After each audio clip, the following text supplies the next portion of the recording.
Hey friends, my name is Susie and I want to talk to you about stretching. Not as a professional, just as a nerd who's enthusiastic and wants to help you feel good at LARP.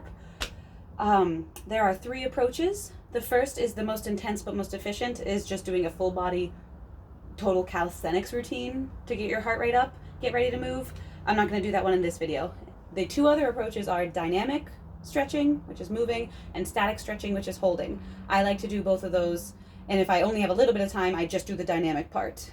So we're going to go through my dynamic and static stretches.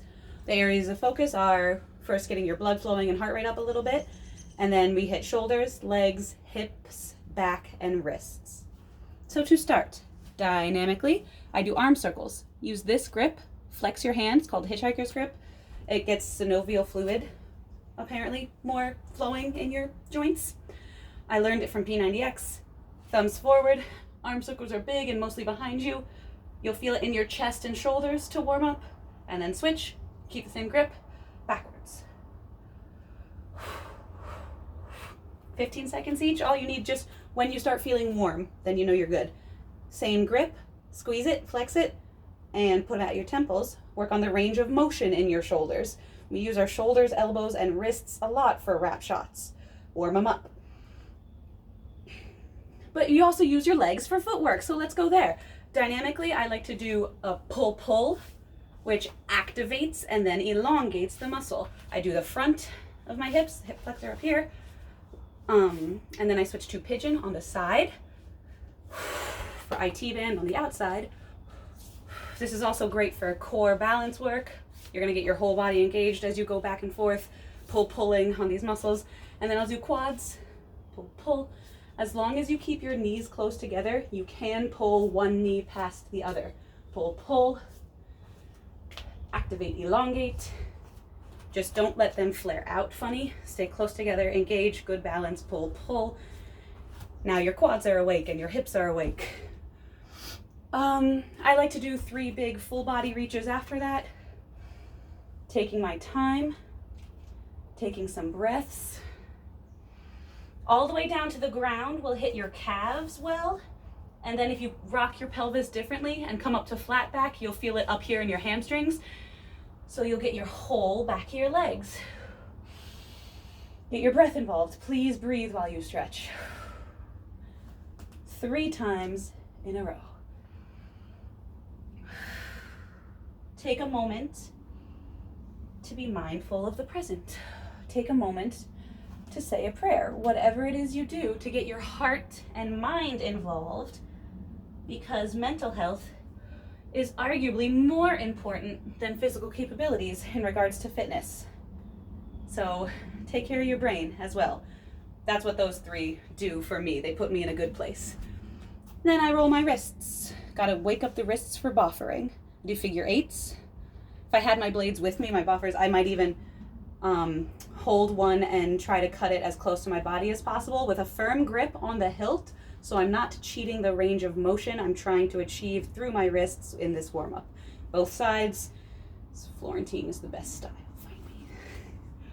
Okay, those are my dynamic. That's it. What was that, like 3 to 5 minutes dynamic stretching, and now your body's all awake. If you have more time and really want to relax, breathe into some static work. Let's talk about that.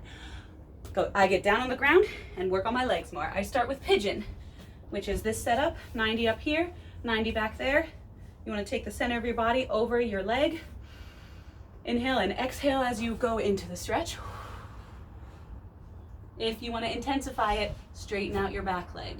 Again, this is going to get your hips for lateral motion and good footwork. Switch to the other side, 90-90. Front of your body over your hip.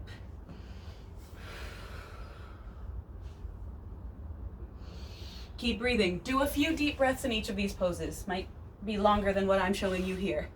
I then do a nice efficient figure 4 while I'm down on the ground. One leg in, one leg out. Turn your body into an L. Deep breath in. Flex your foot and keep your knee down. Those are my 2 most important tips here. You want to have good integrity in your ankle and your flexion, and keep your knee down so you're not cheating, because you're not gaining anything if you're cheating your form. Go as far as you can without strain. This is great. This is more intense. Drop your elbows if you can. Here's the cool part. Take your other leg, put it on top, and we're getting back into our hips. Breathe here for a couple seconds, and then turn yourself into a pretzel by dropping down onto your foot. We are now taking care of our spines. This hand goes up and comes around on the outside. This hand goes behind. Twist with a few breaths. You're gonna feel it down this leg and into your back. Other side, let me walk you through that again. One leg in, one leg out. Knee down, foot flexed, body is an L. Inhale up, exhale down. Wherever you can reach without strain, elbows down to be most intense. Keep flexing.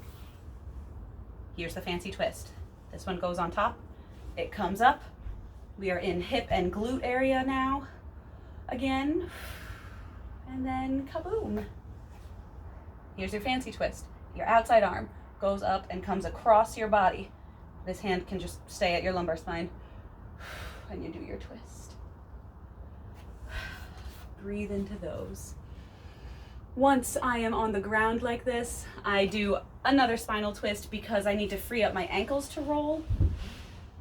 My ankles have terrible range of motion. That's just something about my body, and you do need, for good footwork, you're gonna wanna have springy ankles.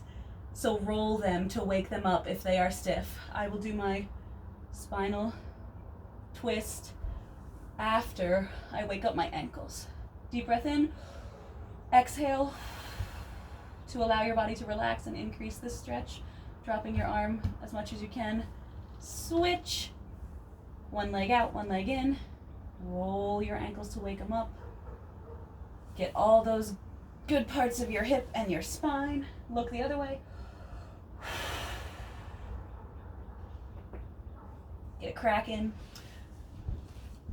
While I'm down here, I will do a few more for my shoulders and back, and just to keep my heart rate in a nice place, I'll do cat-cow.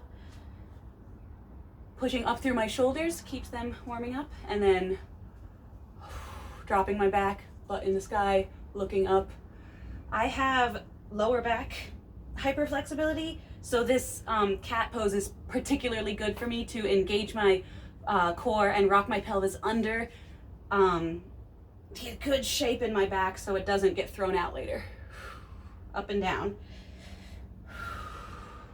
And then to stand up, just do a little yoga asana. Go down into up dog. Shoulders above your wrists. You can float off your legs. Then switch your ankles. Plank. Into down dog. Down dog is great because it's both shoulders and legs and wrists and ankles. It's like all the stuff you need for combat. Then walk yourself up or jump if you're fancy.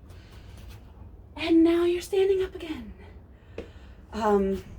Lastly, static holds on the wrists look like this. Grab a couple fingers, pull it down, pull it up. A few breaths each. Grab a couple fingers down, grab a couple fingers up. Final tip I'm going to give you. If getting down on the ground does not feel good for your static stretches, I learned this in physical therapy. I have had quad injuries and knee issues. You can lunge against a wall to work on your calf in a more isolated way and to work on your ankle range of motion for me. So get some sort of wall you can lean on and do a lunge. It's important to line up your feet and push through your heel. Keep your ankle down. If you pop up, you're not doing anything for your calf. So go wherever you can to keep things straight and pushing through. And switch sides. This is great for your ankles and your calves if you don't want to get on the ground. Get on the ground if you can, because you got to get your hips and back in a lot of ways as well. But that's my calf hack for when you're not feeling great. Okay, I hope that helps. Have fun.